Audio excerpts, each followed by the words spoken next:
Bom, meus caros, agora e minhas caras, agora a conversa sobre títulos privados, né? Vamos começar sobre o clássico, as debêntures. Então, diferente dos títulos públicos que vimos no vídeo anterior, agora o emissor é o setor privado. Quem está buscando captar recursos é o setor privado. E o que são debêntures? São títulos de dívida privada emitidas por instituições, por sociedades anônimas, melhor dizendo, não financeiras. Tá? Ou seja, empresas comuns que não sejam bancos, que sejam sociedades anônimas, podem emitir debêntures e captar recursos. Com que vistas fazem isso? De repente, ela tem uma dívida mais cara e hoje o mercado está mais favorável com juros mais baixos, ela emite uma nova dívida para pagar a anterior. E aí ela fica com o mesmo patamar de dívida, mas pagando um juros mais baixo. É uma gestão financeira muito comum, né? As empresas usam muito isso. Podem emitir para comprar algum ativo, né? Para ter que a gente chama de crescimento inorgânico, né? A empresa está comprando uma outra empresa e vai crescer bastante via aquisição. Pode emitir debêntures para fazer investimentos do zero, greenfield, né, que é o crescimento orgânico. Estou comprando, que eu vou usar um terreno, vou fazer um galpão, vou comprar novas máquinas e vou expandir minha capacidade de produção. O crescimento orgânico é quando eu invisto e aumento a capacidade de produção, criando uma nova unidade ou expandindo a minha. E o inorgânico é quando eu adquiro uma outra empresa, né? Não tem o que é melhor, o que é pior, depende do contexto. Não dá para fazer uma avaliação prévia a respeito disso, né? Bom, então a empresa emite debênture, fazendo uma ressalva aqui importante. Se for uma sociedade anônima de capital aberto, essa emissão pode ser pública. Você pode chegar, digamos assim, às pessoas comuns. Se for uma SA de capital fechado, essa emissão é restrita. Os investidores institucionais, que são os bancos, fundos de pensão, seguradoras, terão acesso. Investidores comuns não terão acesso a essas debêntures, sendo uma SA, sendo a emissora uma SA de capital fechado, né? E há debêntures também que são conversíveis em ações. Então eu chego lá no final do prazo, debêntures são títulos de longo prazo, tá? Eu chego normalmente de longo prazo. Eu chego no final desse prazo e eu posso receber o capital, o principal, para receber os juros no período, e vou receber o capital agora, que é a amortização, o pagamento final. Mas se eu tenho a debênture conversível, eu posso, no lugar de receber o dinheiro da empresa, eu posso convertê-la em ações a um preço determinado lá no início da emissão. Uma debênture não conversível não tem essa história, é mais simples, né? Eu chego no final e recebo dinheiro. Mas por que uma empresa vai emitir uma debênture conversível?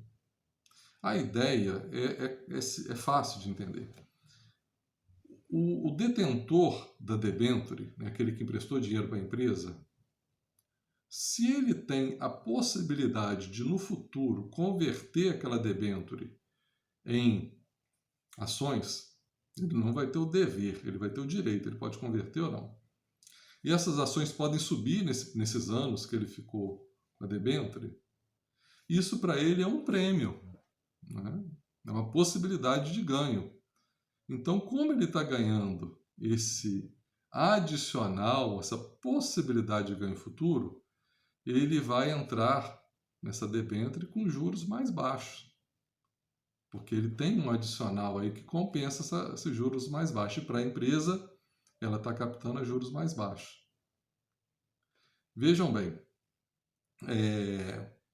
pode ser um ganho muito bom, né? Estou ganhando juro mais baixo, mas eu vou comprar por 10 uma empresa que de repente estará no valor de 20 no futuro. Pode ser interessante, mas essa empresa pode cair para 8 também, é um risco. Mas aquele juro mais baixo ali está definido, né? Se ele vai ter a vantagem ou não lá na frente para converter as ações é uma incerteza. As debêntures conversíveis não são tão comuns quanto as debêntures não conversíveis. As não conversíveis é que prevalecem. A tributação, em situações normais, segue aquele padrão que a gente falou no primeiro vídeo de renda fixa. Títulos abaixo de 6 meses de prazo de vencimento, de 22,5%. Vai caindo, até que acima de 2 anos de prazo você tem 15% de imposto de renda. Mas há uma exceção, criada em 2011. Foi no governo Dilma I. Para incentivar investimentos em infraestrutura, criou-se a figura das debêntures incentivadas. Então, se a empresa vai fazer um investimento de infraestrutura, ela vai captar recursos via debêntures e o comprador da debênture não vai pagar imposto de renda. Isso significa que essa empresa consegue captar juros um pouco mais baixo, porque aquele comprador da debênture sabe que aquele retorno bruto será igual ao líquido. É diferente de uma debênture comum, que o cara vai perder 15% lá na frente, supondo que ele ficou mais de 2 anos com a debênture acima de 2 anos de prazo. Ele vai perder 15% da rentabilidade. Agora não, a rentabilidade bruta será igual à líquida. Então ela consegue emitir com mais facilidade, a mais demanda e com juros ligeiramente mais baixos. Debêntures incentivadas. A Vale, por exemplo, ela fez uma emissão dessa naquela transição do Dilma II para o Temer, pagando IPCA mais 6,6%. 6,63%, salvo engano. Como era para a construção de uma ferrovia para escoar minério de ferro, então infraestrutura, a debênture entrou no padrão de debênture incentivada e era isenta de imposto de renda. Esse título, salvo engano, está vencendo agora em agosto de 2021. Mas pensem o que foi para a pessoa que comprou esse título lá atrás ter ganho por todo esse período IPCA, a taxa de inflação, mais 6,6% de juros líquidos.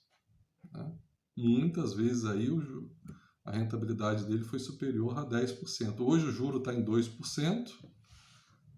Vamos supor, ano passado, que já é fechado. Esse ano provavelmente o juro vai subir, então o raciocínio pode não valer. Ano passado, juro 2%. Então, se eu faço uma aplicação, se eu compro uma LFT, eu ganho 2% e ainda tenho que pagar imposto de renda. Mas se eu tinha essa debênture da Vale, o que acontece? Eu tinha uma inflação aí que foi de 3,5% mais 6,6%, aproximadamente 10% de ganho. Olha a diferença do ganho dessa debênture para uma aplicação de LFT. Agora, vamos lembrar que o risco numa debênture ele é superior ao risco num título público. Porque o governo ele sempre tem uma probabilidade de honrar seus compromissos superior à das empresas. As empresas são sempre mais arriscadas enquanto devedoras do que o devedor Estado brasileiro. Então, as debêntures normalmente já rendem mais mesmo, e as debêntures incentivadas, elas são, então, um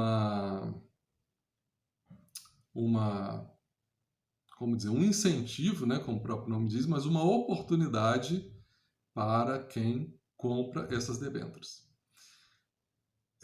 Além da debênture, um outro título privado, esse com foco no curto prazo, é o Commercial Paper, papéis comerciais em português, ou CPIs, a inicial CP. Um Commercial Paper é um papel de curto prazo que as empresas emitem normalmente com vistas a resolver problemas de capital de giro. Difere muito da debênture, é o prazo de fato da emissão. Então, se eu quero fazer um investimento, perfil de longo prazo, debênture. Se eu estou com uma dificuldade de capital de giro no momento, Commercial Paper que eu emito. Agora, os títulos privados não se resumem a debênture e Commercial Paper. Nós temos também vamos começar pelo CDB, que é mais conhecido, Certificado de Depósito Bancário. CDB é emitido pelos bancos. Então, entre aspas, a debênture dos bancos, né? Então, quando eu aplico dinheiro no CDB, eu estou emprestando meu dinheiro para o banco, né? É diferente quando eu coloco meu dinheiro no FIF, que eu estou, entre aspas, comprando ativos que estejam na carteira do FIF. Pode até ter algum título privado de alguma empresa, né? Mas agora não, agora eu estou emprestando para o banco, CDB. Que difere do RDB, Recibo de Depósito Bancário, porque o CDB ele pode ser passado para uma outra instituição, né? O RDB não, o RDB, se eu empresto meu dinheiro para uma instituição, aquele título ficará entre o comprador do RDB e o emissor, que é o banco, até o final. No CDB, embora não seja tão comum, aquele emissor do CDB, o banco captou recurso, pode passar aquele CDB para frente, né? Ele pode passar aquela dívida que ele tem para frente, né? São basicamente as diferenças. A tributação é a mesma tributação dos títulos de renda fixa que nós olhamos. Além do CDB, nós temos as letras de crédito. Letra de crédito do agronegócio, letra de crédito imobiliário. São instrumentos de captação de recursos, normalmente emitidos por bancos, que vão ter a finalidade restrita, única, de investir no agronegócio, se for LCA, e nas atividades imobiliárias, no setor imobiliário, se for uma LCI. Quem é o grande emissor de LCI no mercado? É a Caixa Econômica Federal, que é a grande emprestadora de recursos para compra ou construção da casa própria. Já no LCA, o grande emissor é o Banco do Brasil, que é a instituição mais faz empréstimos ao setor do agronegócio, uma característica aí de mais de meio século do Banco do Brasil, né? Que está associada também à pressão desse setor do agronegócio ao longo de várias décadas e tudo mais. São instrumentos isentos de imposto de renda, né? E são instrumentos interessantes, né, devido a essa isenção, coisa que o CDB não tem, né? Normalmente, a remuneração deles líquida supera a do CDB. Agora, voltando à questão do CDB, né, um ponto que vale a pena mencionar é que os bancos médios, os bancos pequenos, eles vão pagar taxas superiores aos bancos grandes. Isso tem a ver com duas coisas. Um, o perfil de risco, né? A solidez do Bradesco, do Itaú, do Banco do Brasil, do Santander, é algo inconteste. Mas você pega um banco pequeno, né, não é tão garantida assim essa solidez. Então, risco maior, né, retorno maior. O CDB desses bancos pequenos, eles pagam mais. Mas existe uma garantia, o Fundo Garantidor de Crédito, né? Abordaremos o FGC um pouco mais à frente. Então, não é de todo temerário e irresponsável comprar um CDB de banco pequeno. E CDB de banco pequeno tem taxas superiores. Abordaremos o FGC mais à frente, em outro vídeo. Além das letras de crédito, LCI e LCA, que acabamos de mencionar, há também CRI e CRA, Certificado de Recebíveis Imobiliários, Certificado de Recebíveis do Agronegócio. O nome já diz um pouco, né?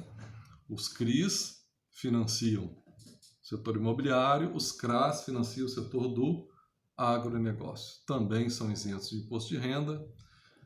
Deixa eu explicar mais ou menos como é que funciona. Uma construtora, ela fez um prédio e vendeu a prazo os apartamentos para os seus clientes. Então, ela tem, né, títulos de dívida dos seus clientes, dívida imobiliária, que terá como garantia o imóvel comprado, né? Mas essa construtora, ela prefere ter o dinheiro para fazer um novo prédio e vender novos apartamentos.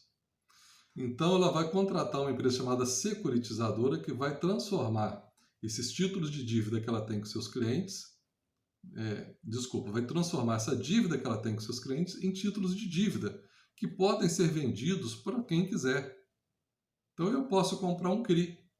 Eu vou lá na XP e compro um CRI, que uma securitizadora criou a partir de uma dívida de uma construtora. Desculpa, a partir da dívida que uma construtora detinha de seus clientes, né? Ela era credora, no caso. Então, são instrumentos aí, digamos assim, de boa rentabilidade, são isentos de imposto de renda, mas tem um perfil de risco um pouco mais diferente do que a letra de crédito citada anteriormente. Porque ali, né, eu teria um problema na LCA se o Banco do Brasil tiver um problema. Algo que não está no cenário. Eu teria um problema na LCI se a CEF, a Caixa Econômica Federal, tivesse um problema. Algo que não está também no cenário mais provável. Agora, um CRI, um CRA, né, pode ser de uma construtora que não vem honrar seu compromisso. Eles têm classificação de crédito, assunto que ainda abordaremos, né? Empresas que dizem se aquele crédito é bom ou ruim, né? Tem as classificações de crédito. E são muito comprados por algo que nós falaremos em outro momento, que são os fundos imobiliários. Um instrumento interessantíssimo que há no mercado financeiro de geração de renda. Muitos compram esses CRIs para ter em carteira, né? São os fundos imobiliários mais voltados para títulos de dívida. Tem aqueles que compram imóveis, tem aqueles que compram galpões, né? Esses compram títulos de dívida predominante, fundos de índice também chamados. Bom, pessoal, então, debêntures, commercial papers, CDB, letras de crédito, LCI, LCA, CRI, CRA, e há também títulos emitidos no exterior. Esses podem ser emitidos pelo governo, podem ser emitidos pelas empresas, né? Título de dívida externa pública ou título de dívida externa privada. Pode ser de título de empresa local, pode ser de empresa estrangeira, né? Eu posso comprar um título de dívida da Petrobras, que é uma empresa local, no exterior, né? Dívida externa. Como eu posso comprar um título de dívida da British Petroleum, que é britânica, né?